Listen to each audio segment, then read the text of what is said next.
اللہ عز و جل نے حضرت اسرائیل علیہ السلام سے پوچھا کہ تجھے کسی کی جان قبض کرتے ہوئے کبھی رحم بھی آیا؟ حضرت اسرائیل علیہ السلام نے عرض کیا کہ الہی، میرا ہر ایک کی روح قبض کرتے ہوئے دل دکھتا ہے، مگر تیرے حکم کی سرتابی کی مجال کہاں؟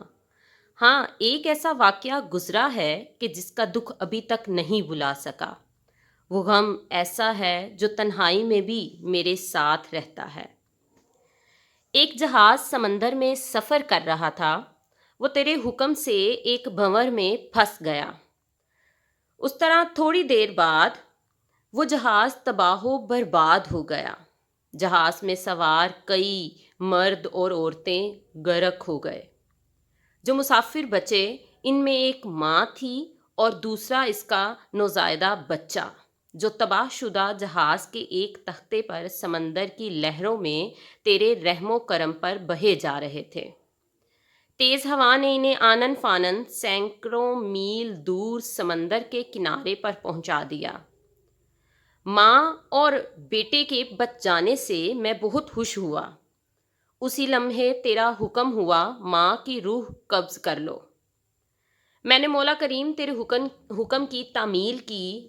باری تعالیٰ، تو خوب جانتا ہے کہ یہ حکم پا کر میرا کلیجہ کانپ گیا تھا، اور جب میں نے اس طفل شیر خوار کو ماں سے الگ کیا تو مجھے کس قدر تکلیف پہنچی تھی۔ اب یاد آئی ہے تو آنکھیں آنسوؤں سے بھیگ گئی ہیں۔ پھر حکم الہی ہوا، کیا تجھے پتا ہے کہ بعد میں وہ بچہ کہاں اور کس طرح پرورش پاتا رہا؟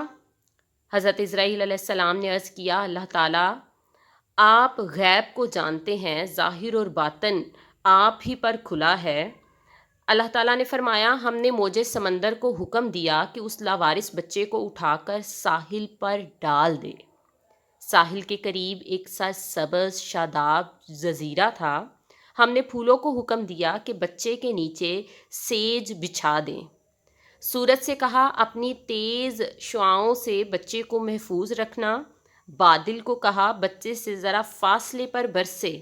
درختوں کی شاخیں خود بخود جھک کر پھل اور ان کا رس اس کے منہ میں ڈال دیتی تھیں۔ جزیرے میں ایک شیرنی کی ہم نے ڈیوٹی لگا دی کہ وہ روزانہ اسے دودھ پلاتی۔ شیرنی کے خوف سے کوئی جانور بچے کے پاس نہیں آ سکتا تھا۔ اس جزیرے میں ہم نے خوش نما اور حسین پرندے بھیجے جو ہر وقت چہچہاتے تھے تاکہ بچے کا دل پریشان نہ ہو۔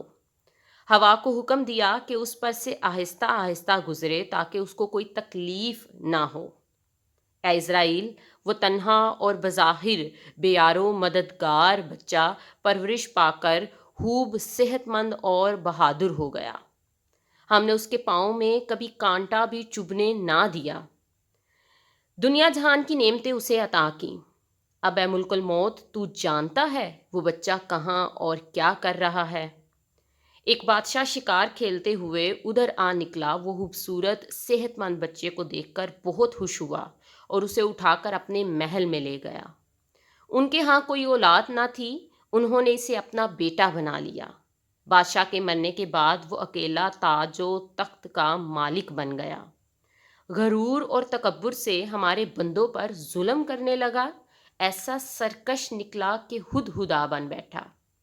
اپنے بت بنوا کر انہیں سجدے کرانے لگا۔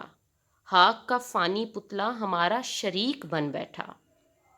آخر ہم نے اس کی بہتری کے لیے اپنے خلیل ابراہیم علیہ السلام کو اس کے پاس بھیجا۔ اس ظالم نے ہمارے پیارے کو بھی آگ میں پھینک دیا۔ اسرائیل علیہ السلام نے عرض کیا، اے مخلوقات کے خالق، تیرے بید تو ہی جانتا ہے۔ اس سرکش بچے کی حالت سے بے خبر ہونے کی وجہ سے دل میں خیال اور ملال لاتا رہا۔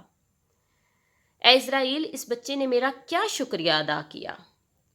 دوسروں کے لیے تو ماں باپ کی پرورش حجاب بن جاتی ہے، مگر اس نالائق نے تو بلا واسطہ اپنی جیب میں بہت سے موتی ہم سے پائے تھے۔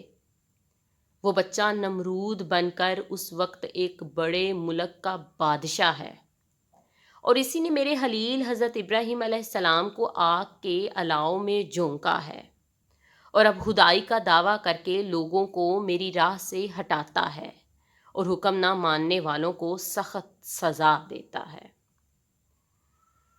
اس کہانی سے ہمیں جو درس حیات ملتا ہے وہ یہ ہے کہ اے خدا کے بندے، تو اپنی اصلاح کر لے،